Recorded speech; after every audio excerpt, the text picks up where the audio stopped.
como ele está aqui descrito, não apenas em Apocalipse, mas em diversos textos da Palavra de Deus. Vamos ver alguns deles hoje. Nós temos pouco tempo, teremos a mesa do Senhor, um tempo solene, sublime para a vida da igreja. Então vamos ler com bastante atenção aqui, Apocalipse 4, versículo 8, que diz assim: E os 4 seres viventes, tendo cada um deles, respectivamente, 6 asas, estão cheios de olhos ao redor e por dentro, não tem descanso. Vocês observaram esse último cântico agora aqui, que nós vamos adorar o Senhor de manhã, tarde e à noite. Quando os nossos olhos se abrem pela manhã, você não sente aí um cheiro de flor quando você acorda? Acordar sentir cheiro de flor não tem jeito.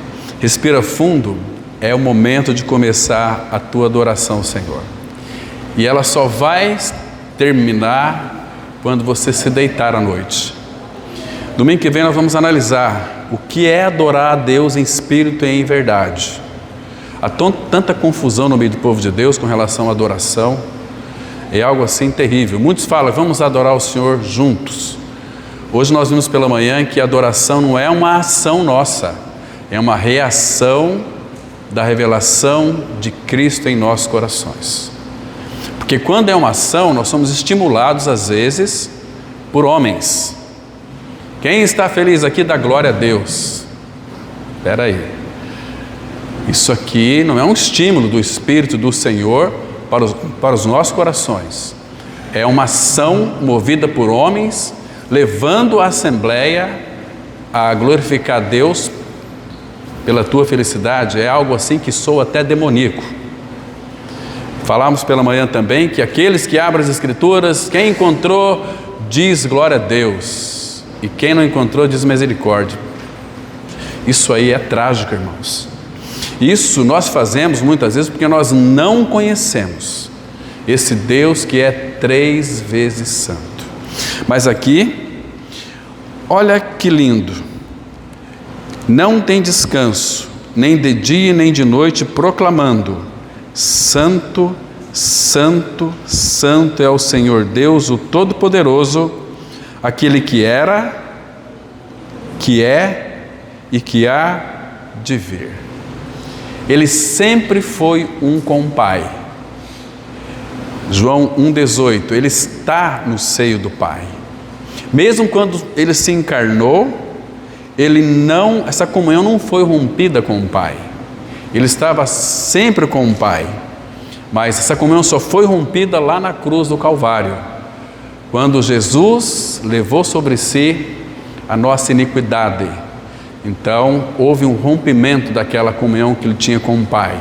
Ali nós morremos com Cristo, irmão, para que ele então pudesse tirar o meu e o seu pecado. Não tinha outra maneira de nós sermos alcançados, do pecado ser tirado de nós, a não ser crendo que nós morremos com o Senhor. Fomos sepultados com Ele e ressuscitamos com Ele. Este é o Evangelho maravilhoso, que nós fomos unidos. Eu e você, nós já fomos unidos a este Evangelho, a Cristo. Então, tudo aquilo que Cristo realizou por nós, começando com o cumprimento dos mandamentos, Deus aceitou tudo. Por isso que eu e você, nós somos aceitos.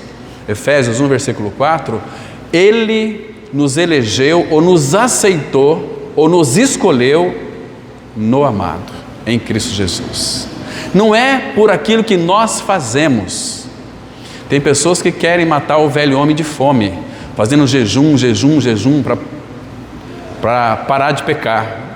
Pior, você vai ter um problema muito sério aí de saúde. Então, irmãos, o problema para o nosso pecado chama-se cruz. Cruz. Porque a cruz crucifica você e a mim. A cruz destrói o nosso pecado, leva ele à morte e é enterrado também. Romanos 6,4. Fomos sepultados juntamente com ele na morte, pelo batismo. Batismo na morte é que ele nos identificou conosco em sua morte e ressurreição. Então, ali nós morremos com Ele. Então, aquele que era, Ele já era um com o Pai. E o Cordeiro de Deus, dentro da eternidade do Pai, Ele foi morto desde a fundação do mundo. Olha que lindo. Claro que no Antigo Testamento tudo isso era colocado de uma forma em figuras, mas até que chegou, vindo a plenitude dos tempos, ali em Gálatas 4, versículo 6, nós temos 2 envios. O primeiro envio foi que na plenitude dos tempos Deus enviou o seu Filho, para que então nos alcançasse. Depois, quando Cristo foi ascenso, teve o outro envio. A palavra fala em Gálatas 4:6: e porque vocês são filhos, enviou Deus ao vosso coração o Espírito de seu Filho, que clama Abba Pai. Até em nossas orações, é o Filho que habita em nós, que clama Abba Pai. Que lindo é isso, irmãos.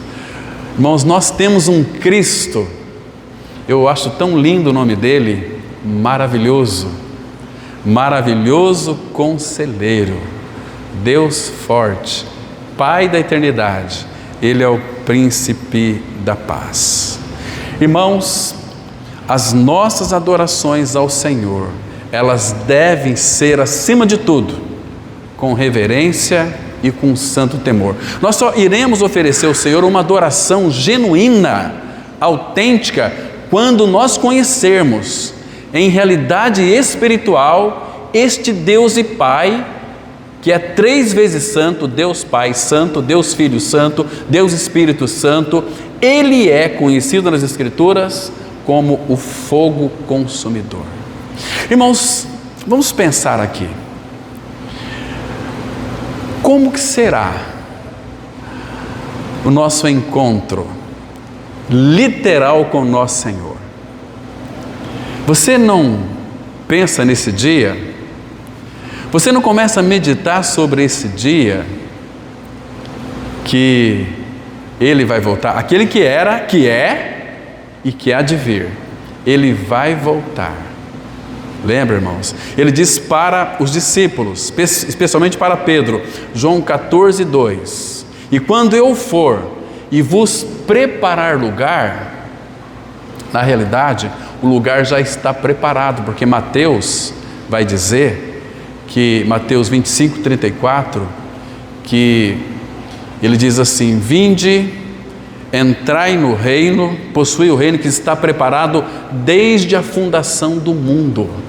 Mas por que ele disse, quando eu for e vos preparar lugar? É que ele espera, irmãos, que a igreja, pelo trabalho do Espírito, se prepare para o encontro, como diz Amós 4, versículo 12: prepara-te, ó Israel, para te encontrares com teu Deus. Você não vai poder, irmãos, se apresentar dele de qualquer maneira. Não há possibilidade alguma de nós nos apresentarmos diante dele se nós não vivermos aqui uma vida em santidade. Como que não vamos ser santos, irmãos? Porque esse Deus que é 3 vezes santo habita em nós. E o Pai, Ele que faz essa santificação em nós. Para de querer se esforçar para querer ser santo. No mínimo você pode ser um santo do pau oco. Agora, a palavra fala em 1 Tessalonicenses 5:23, que o mesmo Deus da paz vos santifique em tudo, todo o vosso espírito, alma e corpo. Fiel é o que vos chama, o qual também o fará. Agora, como é que Deus vai processar em nós a santificação? É no nosso dia a dia. Deus é prático. Então, Ele vai mostrando aquelas coisas que precisam ser removidas em nós. Isso é o trabalho da cruz, trabalho do Espírito. Ele vai usar também as circunstâncias. Pode usar uma dor, pode usar uma perda, um sofrimento, para que você olhe para Ele. Irmãos, quando nós vivemos uma vida de dependência dEle e ouvimos a sua voz pela palavra de Deus, que Ele vai mostrar, Nós muitas vezes não estamos preocupados conosco mesmo, nós estamos preocupados com as coisas que Deus pode nos dar. Irmãos, isso aqui pode ser até um pouco trágico para a vida de um regenerado. Nós temos que verdadeiramente buscá-lo, a face dele, adorá-lo, aprender a adorá-lo em espírito e em verdade. Vamos estudar isso no domingo pela manhã. Mas, irmãos, viver uma vida na absoluta e total dependência dele, para que ele, a presença dele, venha nos santificar. Ele vai apontar os nossos erros, porque nós temos uma alma que é muito esquisita, complicada.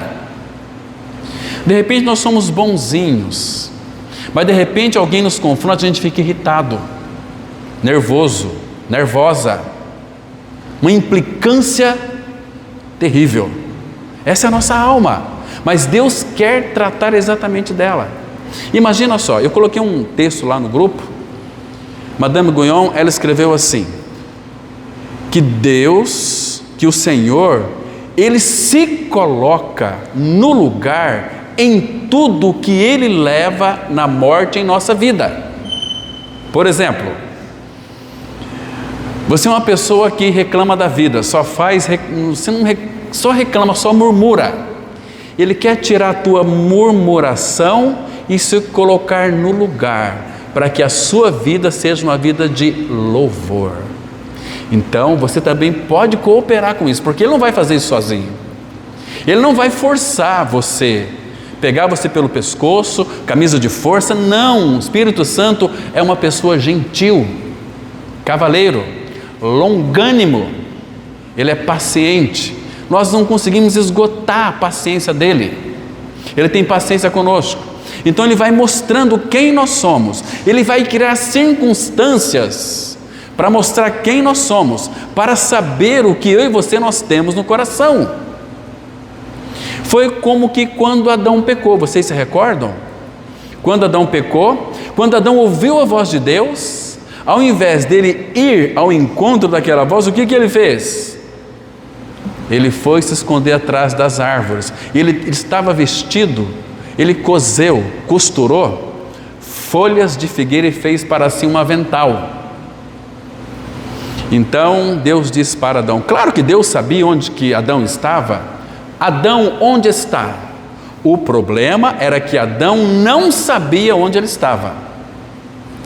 Então Deus queria que Adão soubesse e admitisse a sua culpa. Mas Adão justificou dizendo o seguinte: a mulher que tu me deste. E Deus foi tratar com a mulher. Foi a serpente que me enganou e eu comi. E de quem que é a culpa? Se Deus disse, não comereis deste fruto, de todas as árvores comereis livremente, mas do fruto da árvore, do conhecimento do bem e do mal, não comereis, porque no dia em que dela comeres, certamente morrerás. Deus é o Deus da verdade, Ele não pode mentir. Vocês sabem que Adão comeu e ele morreu espiritualmente. Isaías 59 fala que as nossas iniquidades fazem separação.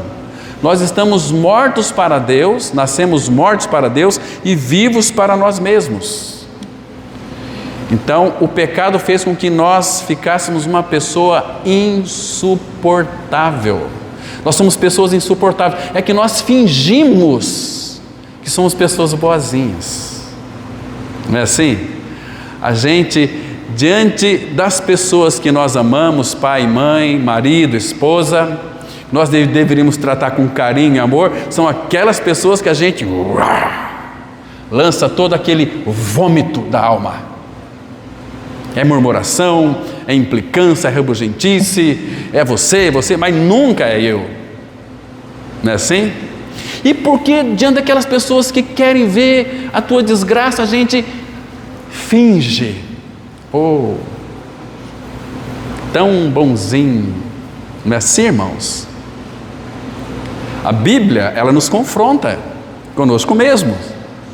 Agora, Cristo veio com uma finalidade, não de fazer nós evangélicos, de fazer nós filhos de Deus, não fazer de nós religiosos, mas fazer filhos de Deus, para adorar este Deus e Pai que fez tudo por mim e por você em Cristo Jesus.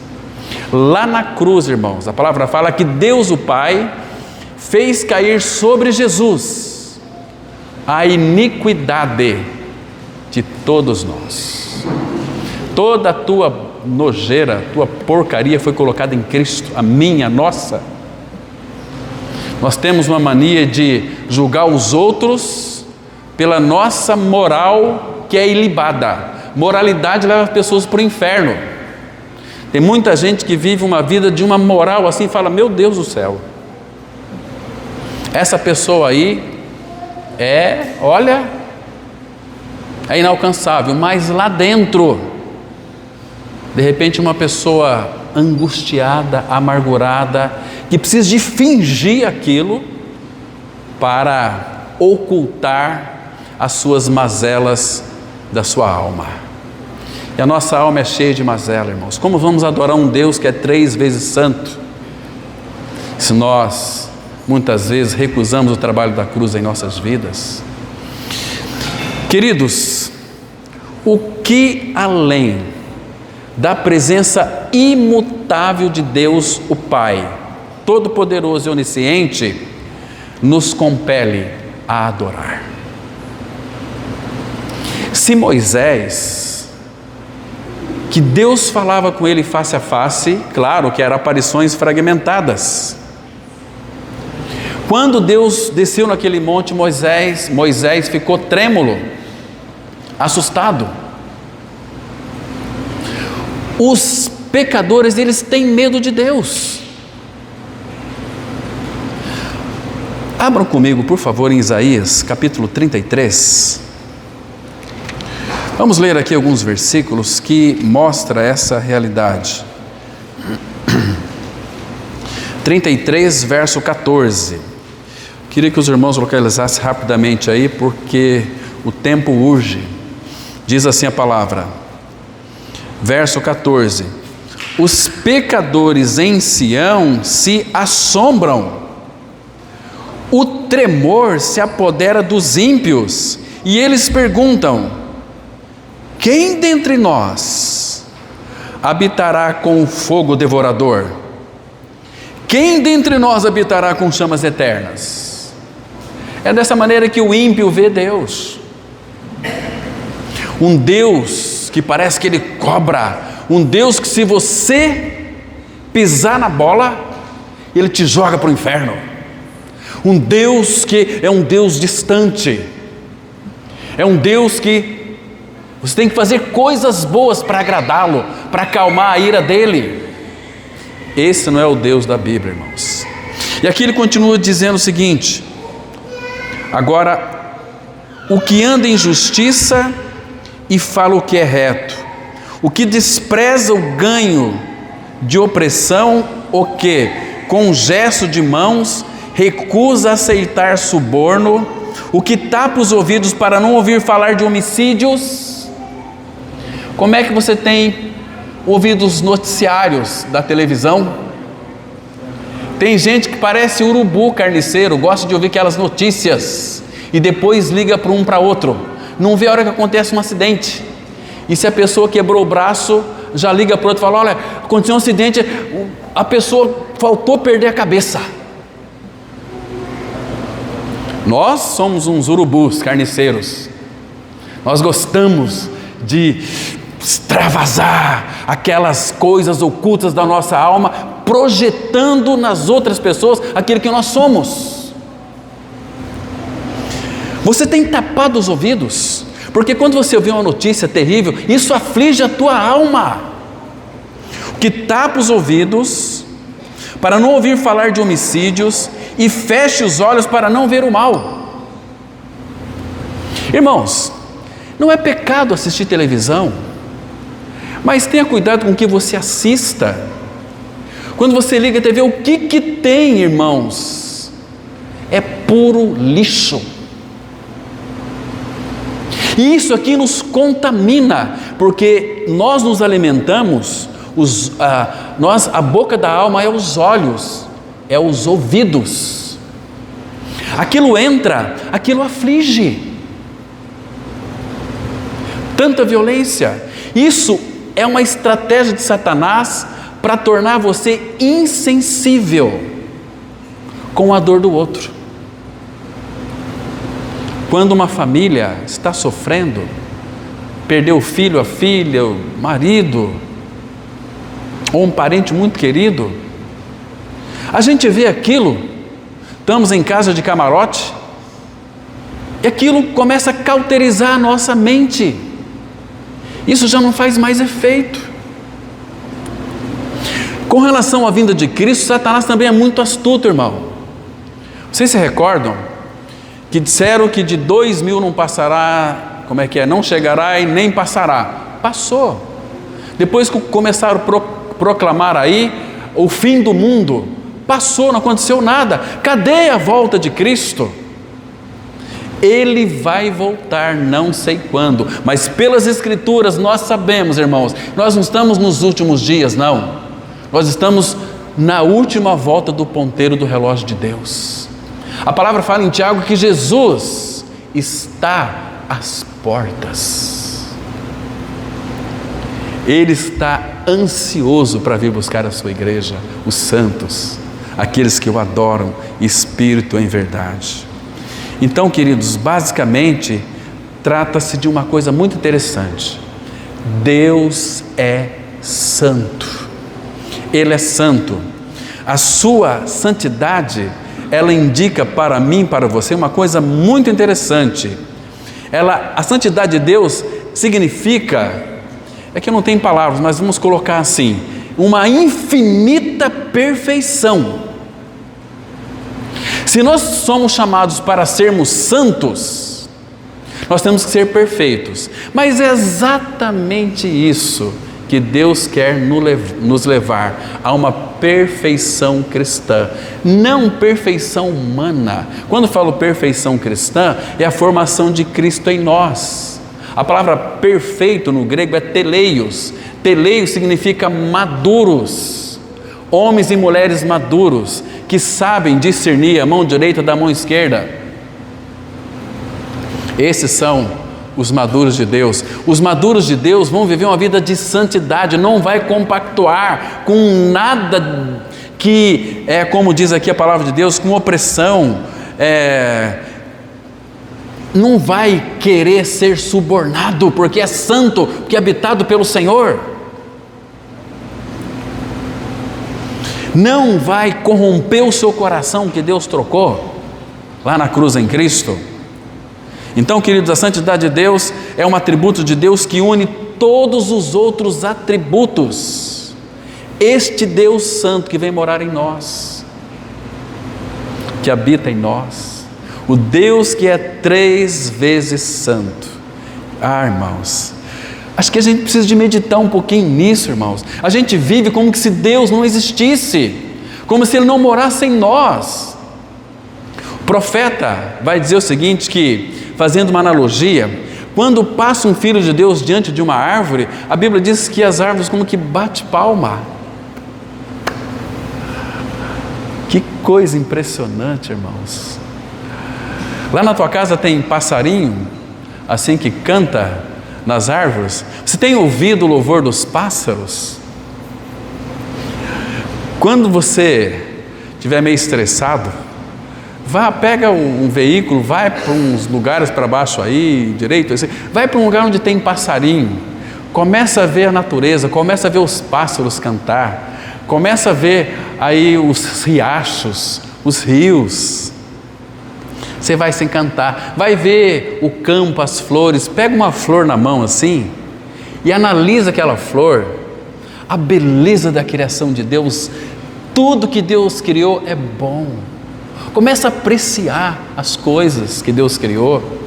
À noite, tenho levantado bem de madrugadinha, levanto, vou ali, dou uma volta no meu quintal, olho para o céu, aquela imensidão, as estrelas, a lua, quando tem lua, fico pensando, que coisa linda que Deus criou.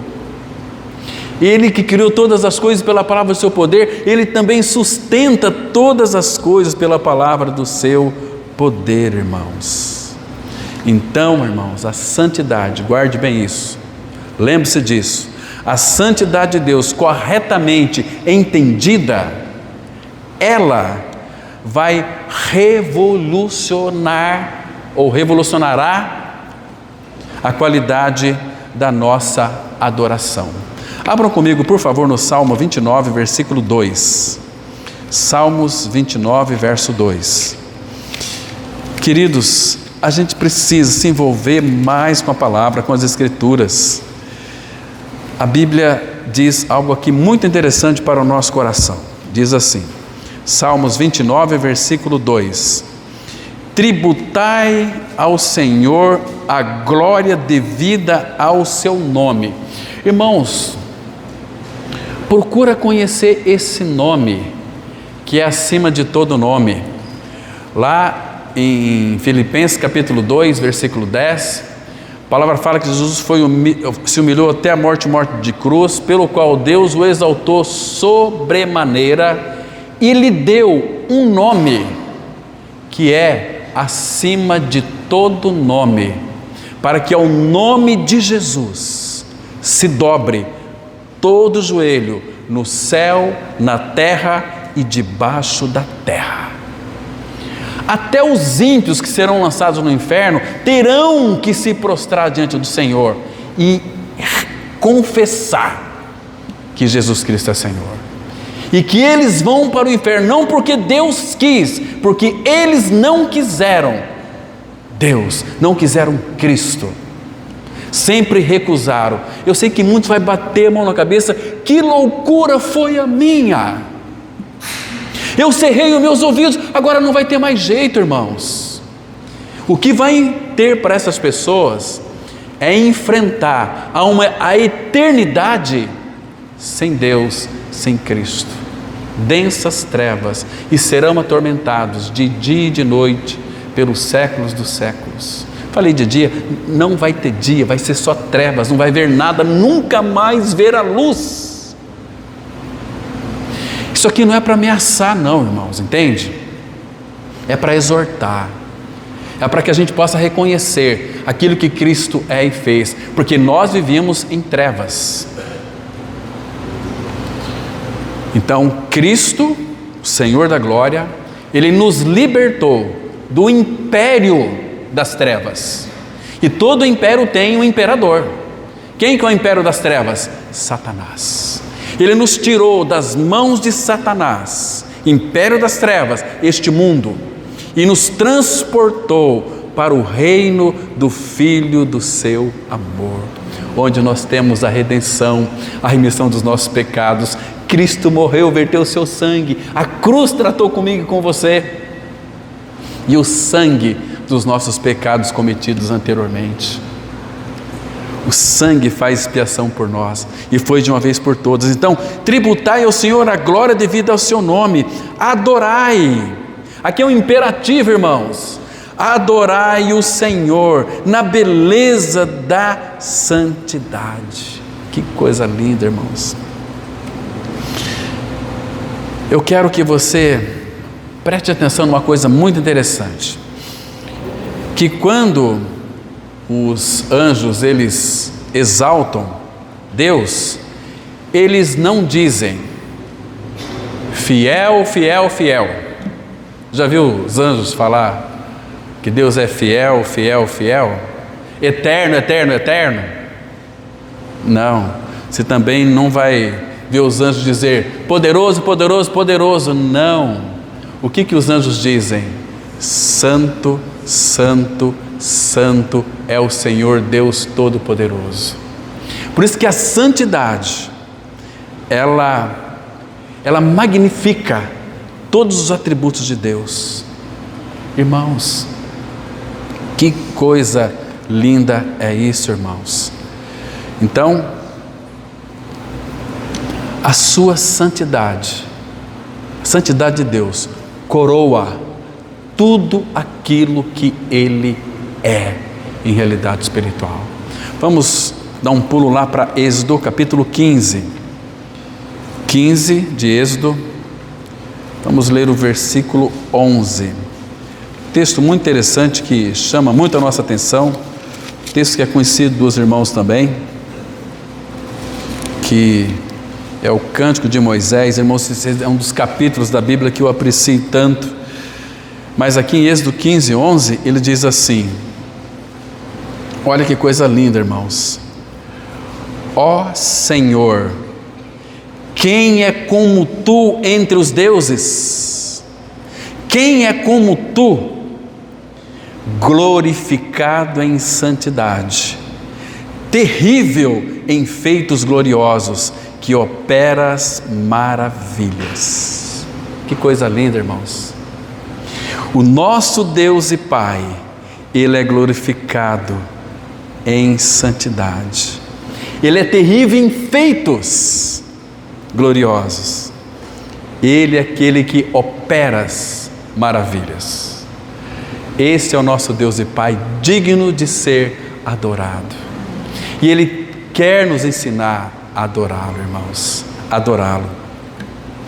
Agora, nós somos chamados a habitar na sua santidade, viver uma vida de santidade e adoração a Ele. Eu falei hoje pela manhã, citando aquele texto, aqui em Êxodo mesmo, nesse versículo 13, que Deus, irmãos, presta atenção aqui, o Pai, Ele não tem compromisso de guiar ninguém que Ele não salvou. Quando Ele decidiu nos amar, Ele decidiu cuidar de nós também. Aqui no versículo 13 ele diz assim, com a tua beneficência ou com a tua bondade, guiaste o povo que salvaste. Ele não vai guiar um povo que Ele não salvou, porque o povo que Ele não salvou, Paulo vai explicar o que Deus fez com esse povo. Os puniu, talvez, eu penso, irmãos, com a pior punição deste universo. Qual é a punição deste universo? Paulo os entregou à sua própria vontade, para eles fazerem o que eles querem. Irmãos, existe castigo pior do que esse? Então, com a tua beneficência guiaste o povo que salvaste, com a tua força o levaste à habitação da tua santidade. Oh, irmãos, qual é a nossa dificuldade em adorar? Se Ele fez tudo por nós e faz tudo por nós, é maravilhoso demais. Então, a resposta aqui nesse versículo 11, quem é semelhante? Quem, ó Senhor, quem é como Tu entre os deuses? Quem é como Tu, glorificado em santidade, terrível em feitos gloriosos? Claro que a resposta é que nenhum ser é igual a Deus em santidade. Nenhum ser se assemelha com Ele ou se parece com Ele, jamais. De fato, irmãos, a santidade, ela é tão única e tão exclusiva, exclusivamente como que ela é um atributo de Deus, que nós ficamos encantados com as declarações que vemos em toda a sua palavra. A santidade de Deus nos encanta. O que é ser santo? É um povo separado. A igreja de Cristo, irmãos, ela é um povo que não é refutado entre as nações. É um povo diferente. Não porque tem pessoas que querem ser diferentes. Eu não posso. Se é que tem uma coisa que eu tenho dificuldade, é com um crente não nascer de novo. Religioso. Como aquela moça uma vez, vamos visitá-la e dar uma corona para ela. Ela disse: espera, eu vou pentear o meu cabelo. Ele disse que ai meu cabelo. Eu falei: corta. Não, a minha religião não permite. Oh, meu Deus do céu. Santidade não está no exterior, está no interior. Deus não vai olhar para o seu exterior. Claro que não podemos viver uma vida de escândalo também, mas uma vida em santidade, uma vida de vestimentas adequadas, sim. Irmãos, nós somos livres em Cristo Jesus. Ele vai te orientar como você deve proceder com relação ao teu corpo também. Agora a religião, eu não posso isso, eu não posso aquilo, isso esmaga as pessoas, deixam elas desanimadas, fraquejadas espiritualmente, e eles não entram e impede outros de entrarem. Entende, irmãos? Isso de fato é terrível. Agora, quero mostrar para os irmãos uma declaração linda aqui no Salmo 119, o versículo 9. Irmãos, que precioso, que linda declaração nós temos aqui.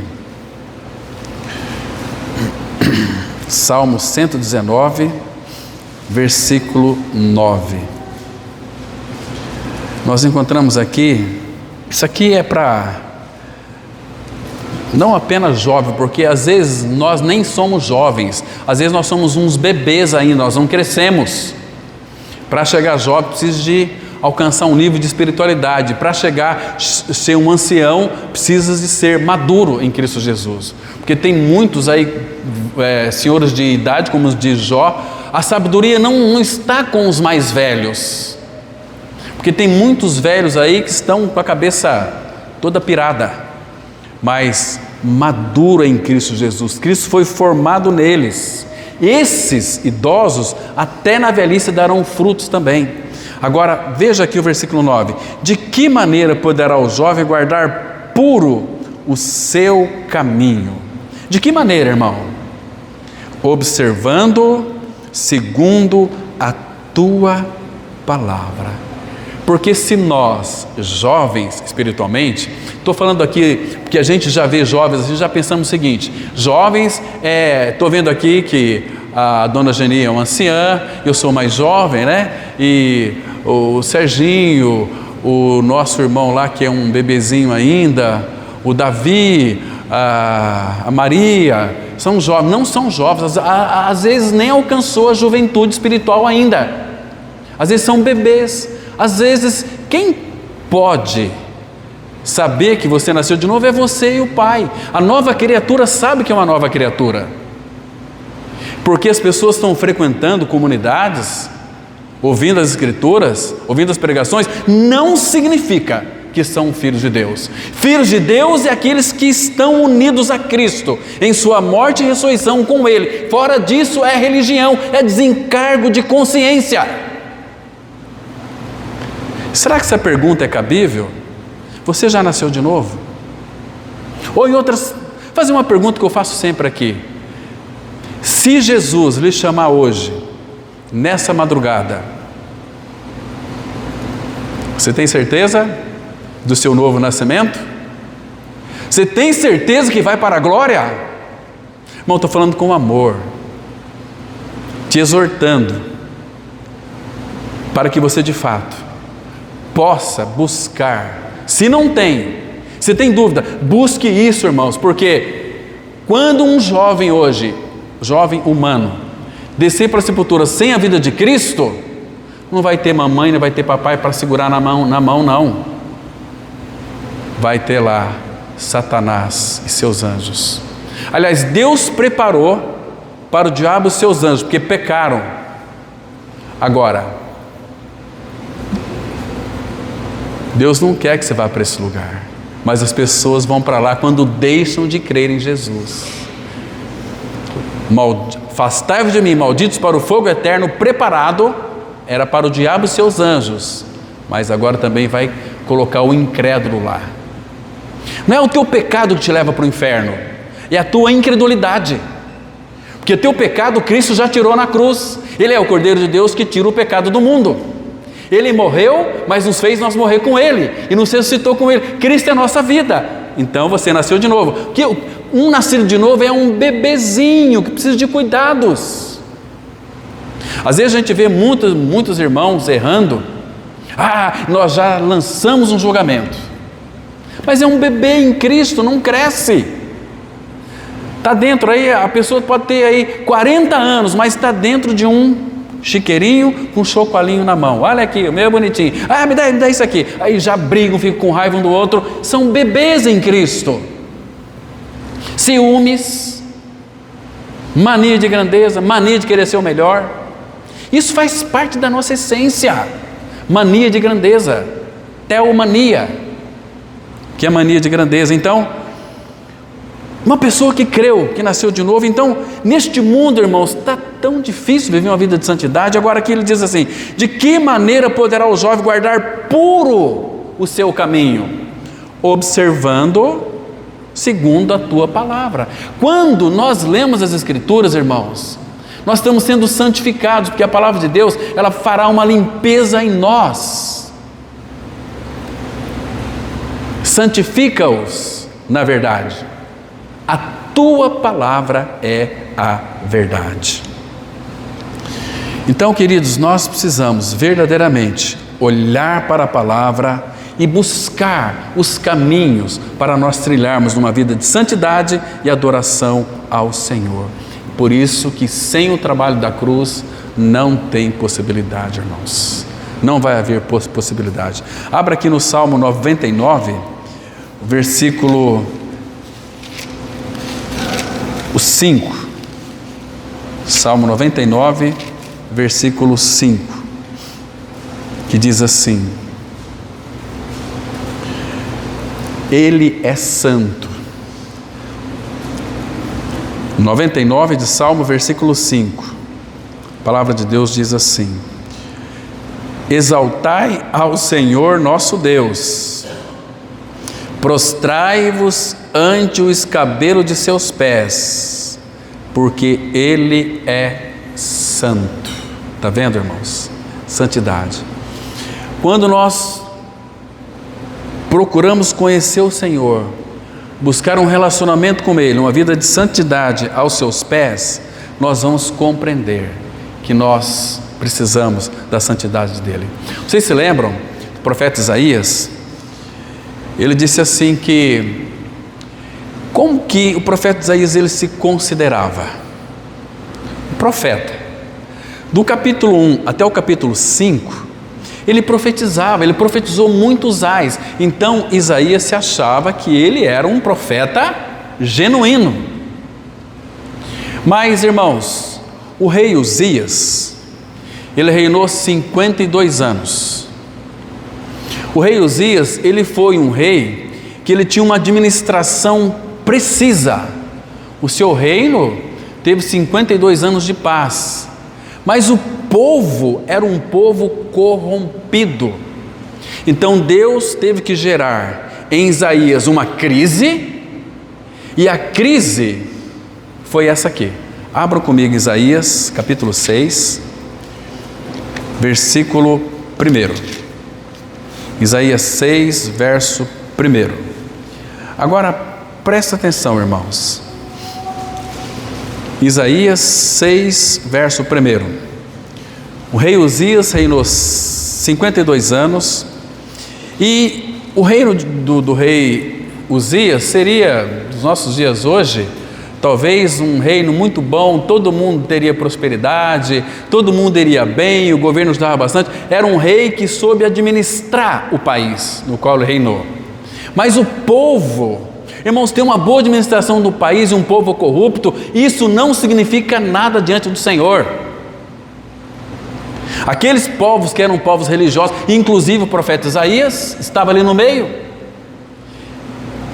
Então, veja o que aconteceu aqui.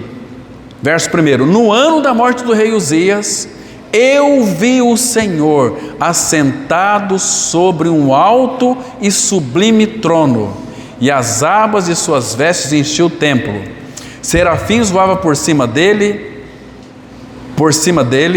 cada um tinha 6 asas, com 2 cobria o rosto, com 2 cobria os seus pés, e com 2 voava e clamava uns para os outros, dizendo: Santo, Santo, Santo é o Senhor dos exércitos, toda a terra está cheia da sua glória. Ainda que este mundo seja ímpio e pecador, a glória invisível de Deus está aí, enchendo todas as coisas. E por causa desta visão, veja o que ele disse, versículo 5.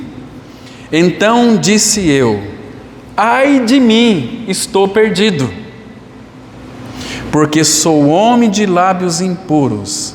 Isaías se achava o tal, até que ele viu o Senhor. Porque enquanto nós não tivermos uma visão de Cristo ou uma experiência com Cristo em nossa morte e ressurreição com Ele, nós vamos ser só crente, aleluia. Entende, irmãos? Vamos viver uma vida de fora daqui, de ser vergonhice, de péssimo testemunho, de falar mal da vida dos outros.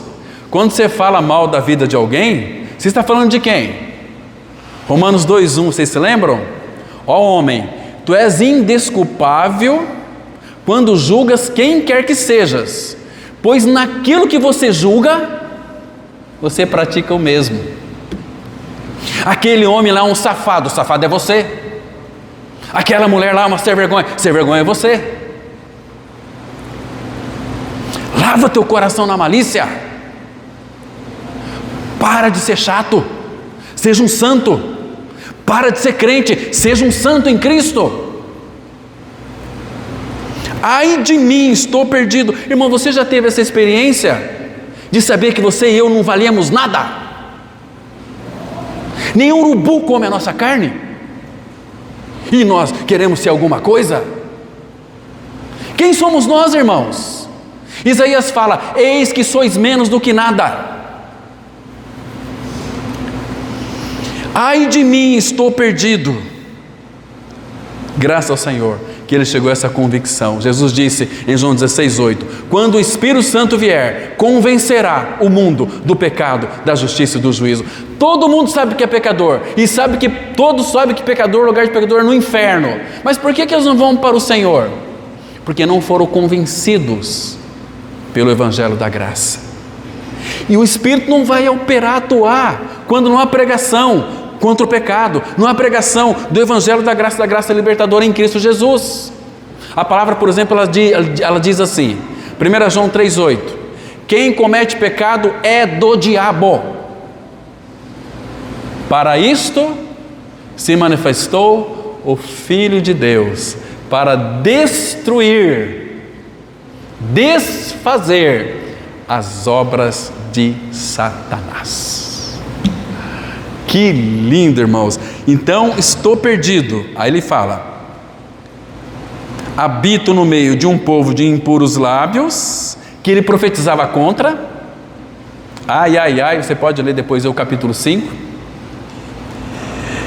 Habito no meio de um povo de impuros lábios, e os meus olhos, primeiro ele diz o seguinte: sou um homem de lábios impuros, e habito no meio de um povo de impuros lábios, e os meus olhos viram o Rei, o Senhor dos Exércitos.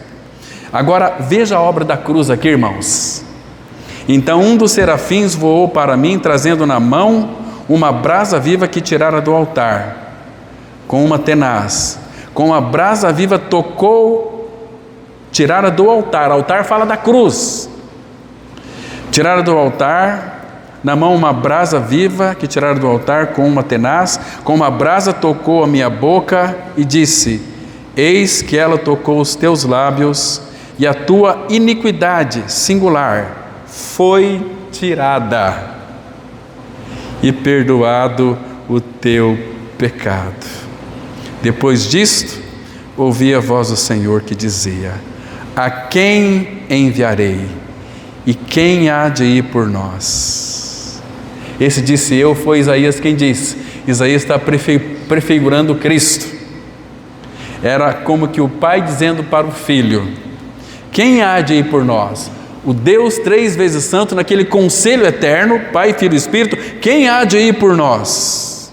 Senhor Jesus, Cristo deu um passo à frente e disse assim: eis-me aqui, envia-me a mim.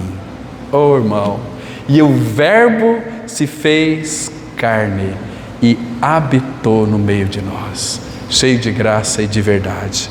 Então, o que Deus requer de nós, irmãos, é simplesmente que nós não podemos por nós mesmos alcançar a santidade, muito menos a salvação. Agora, o plano de Deus de salvação, ele resolve todo o nosso dilema, irmãos. A obra já foi feita.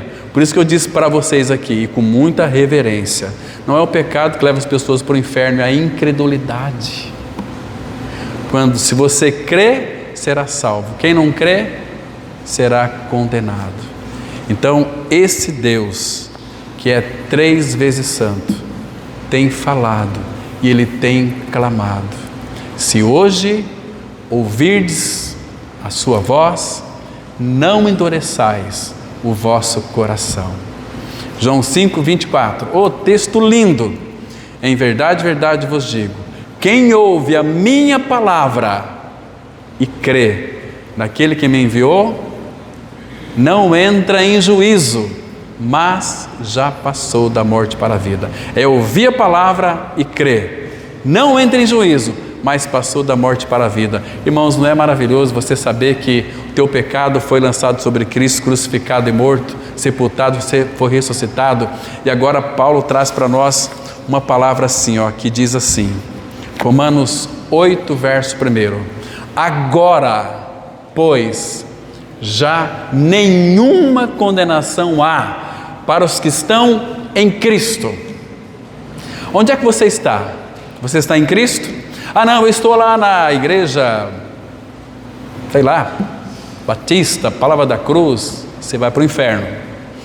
Deus nos colocou em Cristo. Se alguém está em Cristo, é uma nova criatura. As coisas delas já passaram, eis que tudo se fez novo. Então, santo, santo, santo é o Senhor. E esse Deus 3 vezes santo habita no interior de todo aquele que creu. Amém? Vamos ter uma palavra de oração. Pai, no nome de Jesus, graças te damos, Pai, por essa palavra que nos santifica. Essa palavra, Pai, que nos vivifica. Essa palavra, Pai, que revela aquilo que Cristo é e aquilo que Cristo fez. Graças te damos por esse tempo tão maravilhoso que passamos aqui. Agora vamos participar da tua bendita mesa que tu preparaste para nós. Fale conosco, Pai. Pai Santo, que teu Santo Espírito nos visite, trazendo revelação da pessoa de Cristo nesta mesa bendita do Senhor. Fala conosco, Pai. Queremos ouvir a tua voz. Alimenta a nossa fé. Alimenta a nossa alma, Pai. E em Cristo nós oramos. Amém.